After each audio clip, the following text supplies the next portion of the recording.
court when it comes to supersizing and growing your business. Sharon Horne-Ellstrom here. Little teeny bouncy balls and a pretend magnifying glass tennis racket. Our idiom today is the ball is in your court. And this is an idiom. I'm sure I've talked about this before because I like this idiom a lot.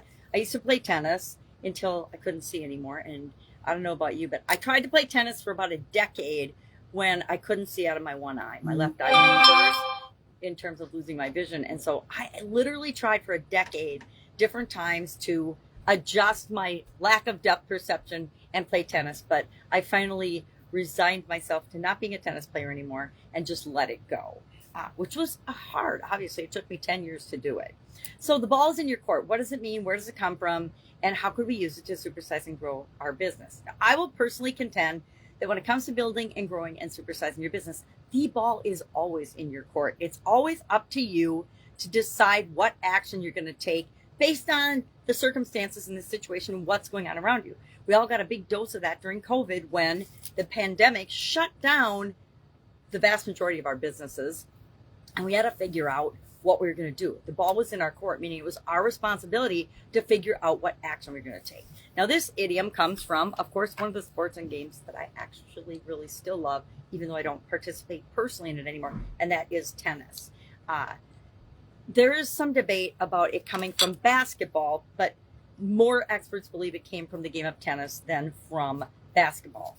When the ball is in your court, when it's in your territory, it's up to you as an individual or your business, or if it's basketball, to take action and do something to get it out of your territory or to move your business forward. This idiom means that it's your responsibility to take some sort of action. It's been around mostly since the 20th century. There is some evidence that it appeared infrequently in the 19th century, but by the 1970s it had actually become popular. I think that's when all the management gurus and stuff really started to explode, and so idioms and expressions got used more frequently. That's at least my personal theory, and I don't know if it's true or not, but I like to believe it. So what does this mean with respect to our business? It is always up to us, no matter what's going on in the world, no matter what's going on around us, no matter what competition we have, no matter what's happening with laws and legislation or taxes or whatever else, I guess they fall into that category. It's up to us to determine what we're going to do to continue to create what we want to create in the world. And that involves building and growing and supersizing our business.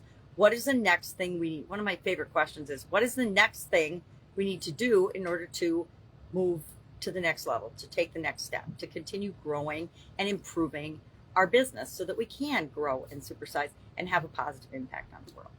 Love to know your thoughts and feelings about this idiom. Like I said, I like this one only because I used to play tennis and that's where it came from, most likely. That's it. Have an awesome day, and I will, of course, be sitting around with another interesting idiom. What does it mean? Where does it come from? And how might you use it to build and grow and supersize your business? Have an awesome day.